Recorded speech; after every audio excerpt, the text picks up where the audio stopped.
Hello guys, जैसे सवाल हमारा दिया है काजू की बर्फ़ी है ना की संख्या कितनी 420, बादाम की बर्फ़ी की संख्या कितनी 420। प्रत्येक प्लेट में समान बर्फ़ी है, ठीक है। और प्लेट की संख्या ज्ञात करनी है हमें, वो प्रत्येक प्लेट में बर्फ़ी की संख्या ज्ञात करनी है। तो हल करेंगे फिर 420 और 150। यहाँ प्रत्येक प्लेट में बर्फ़ी की संख्या समान है ना, समान बर्फ़ी है। तो हमें क्या ज्ञात करना है, प्लेट की संख्या ज्ञात करना है, प्लेट में बर्फ़ी की संख्या। तो हम इसका हल करके जैसे भाग विधि जो होता है 420 ये जो होता है इसका आप लोग कर लेना है ना, और 150 कर लेना, तो ये आ जाएगा गुणनखंड। तो फिर यहाँ पे देखेंगे कि कौन संख्याएं दोनों में समान है। तो उनका एचसीएफ ये है, एक ये संख्या है और एक ये संख्या है, ठीक है ना। तो हमारा एचसीएफ कितना हो जाएगा 2 × 3 × 5, ठीक है। अब हमें क्या ज्ञात करना है, प्लेट की संख्या, प्लेट की संख्या ज्ञात करना है। तो फिर क्या करेंगे हम, ये देखिए कितना हुआ 2 3 6 5 30, ठीक है। प्लेट की संख्या क्या, देखिए पहले में 420 में प्लेट की संख्या कितना है 420 भागे 30 कर देंगे प्लस 150 भागे 30। तो देखिए यहाँ पे प्लेट कितने हैं, इतने समान बर्फियाँ हो गई, तो 5 और 7 दूना 14, जिसमें भाग भी देंगे तो फिर 14 आ जाएगा, प्लस इसमें भाग देंगे तो फिर 5 आ जाएगा। देखिए 5 है, तो प्लेट की संख्या कितना हो गया 19, ठीक है। नेक्स्ट क्वेश्चन पे चलते हैं। हम इसलिए करा रहे हैं, सारे क्वेश्चन टच कर लूँगा, उसके बाद आप लोग उसको इस प्रकार से ही हल करना। तो फ्रेंड्स, तो गाइज़ हमारा दूसरा सवाल क्या है कि हिमालय की किताबों का 2 समूह बनाया। पहला गणित का समूह है, दूसरा सामाजिक विज्ञान का समूह है। गणित समूह में 336 किताबें और सामाजिक विज्ञान के समूह में 96 किताबें दी हैं ना। तो सभी किताबों की मोटाई समान है, सही बात है, समान होगी तभी तो समान ढेर बनेंगे। प्रत्येक ढेर की ऊंचाई समान है, ओके। ढेर की संख्या ज्ञात करना है, तो हमारा हल इसको ऐसे लगा लेंगे, आप लोग गुणनखंड कर लेना है ना, और उसको 96 का ऐसे गुणनखंड हो जाएगा। तो यहाँ पे हमें एचसीएफ निकालना है 336 और 96 का, क्योंकि प्रत्येक ढेर की ऊंचाई समान है, यहाँ पे पूछ रहा है ना। तो यही हमारा बता रहा है कि एचसीएफ हमें निकालना है, ओके। तो देखिए कौन सी संख्याएं दोनों में कॉमन है एचसीएफ निकालने के लिए, ये वाली संख्याएँ दोनों में हमें कॉमन मिल रही है, और बाकी ये नहीं मिल रहा है, बाकी एक ही मिल रहा है, ठीक है।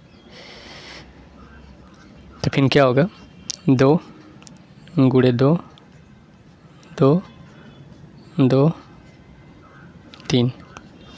ये आप लोग एग्ज़ाम में ऐसे नहीं करोगे, मैं जस्ट बता रहा हूँ, ठीक है ना। तो कितना हुआ 2 दूना 4 दूना 8 दूना 16, 16 3 48। मतलब प्रत्येक ढेर की ऊंचाई या फिर प्रत्येक ढेर में किताब की संख्या कितना हो गया 48। प्रत्येक ढेर में किताब की संख्या कितना 48, तो फिर कितना हमारा आ गया। फिर उसके बाद ढेर की संख्या निकालना होगा 336/48 प्लस 96/48। तो फिर इसको हल करें 336 48 को कितना आएगा 7, और 96 में 48 को भाग देंगे तो फिर 2 यानी 9। तो हमारी किताब की देखिए लाइब्रेरी की विशेषता क्या हो गई, इसलिए लाइब्रेरी की विशेषता गणित और विज्ञान के अलग अलग समूह के प्रत्येक समूह में 48 किताबें व समूह की संख्या 9 है ना, 9 है समूह की, यहाँ पे लिख लेना कुल संख्या 9 है, ठीक है। देखिए इस 7 और 2 का मतलब आपको बता दूं। 7 का मतलब हो गया कि मान लीजिए कि यहाँ पे ये किताबें हैं, ठीक है ना। तो ऐसे ही ये किताबें सजा दी गई हैं 1 2 3 4 1 2 3 4 5 6 7 और दूसरा क्या 1 और 2। तो ये वाली जो होंगी ना ये इसकी होंगी, इसकी 96, अर्थात कि सामाजिक विज्ञान। ये सामाजिक विज्ञान की किताबें हैं, किताबों का ये ढेर है। और ये जो है गणित विज्ञान की किताब का ढेर है। ओके, तो ऐसे ही मतलब समूह बने। तो कितने हो गए 1 2 3 4 5 6 7 8 9, टोटल 9 समूह। ठीक है ना।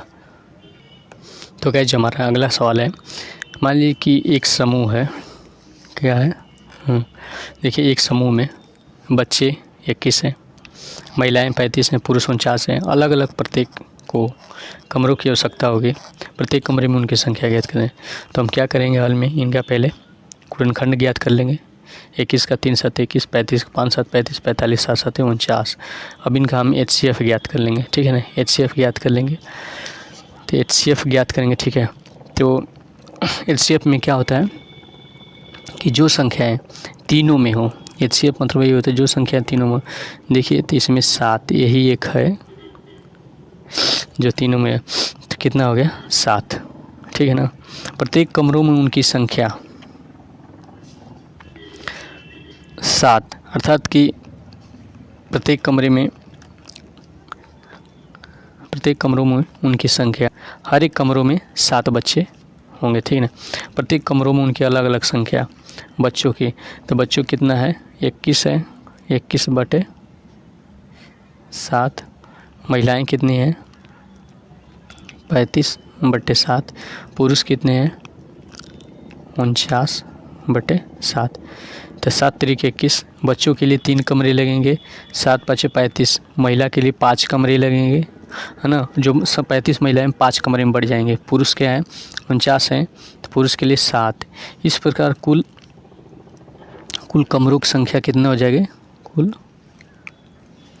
देखिए अब यहाँ पे कुल कमरों की संख्या 5 3 8 7 15, टोटल 15 कमरे होंगे। ठीक है ना।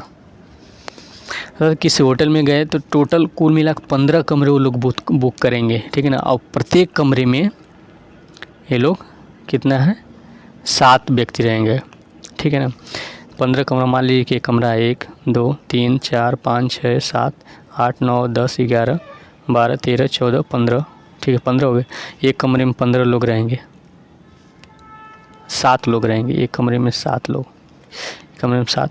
तो कितना होगा 7 गुणे, अब टोटल देखिए टोटल लोग कितने हैं 7 गुणे 15। समझाने के लिए बता रहा हूँ मैं, ये समझाने। तो 7 5 35 को 5, 7 एकम 7 3 10, 105 लोग हैं। मतलब कि 21 + 35 + 49 जोड़ देंगे तो फिर 105 लोग टोटल हो जाएंगे, है ना। यानी कि 7 प्रत्येक कमरे में उनकी संख्या 7 होगी अलग अलग, तथा बच्चों के लिए 3 कमरे, महिला के लिए 5 के लिए, पुरुष के लिए 7 कमरे ऐसे लग जाएंगे। ये हमारा ये रफ वर्क है, इसको आप मत पेपर में उतार देना। ठीक है। और इसी के आधार पे अगला क्वेश्चन हमारा है अंग्रेजी, हिंदी और गणित वाला। तो इसी पैटर्न पे लग जाएगा, ये जो पैटर्न है इसी पैटर्न पे उसको आप लगा लेना। ठीक है ना। हम मिलते हैं नेक्स्ट क्वेश्चन में।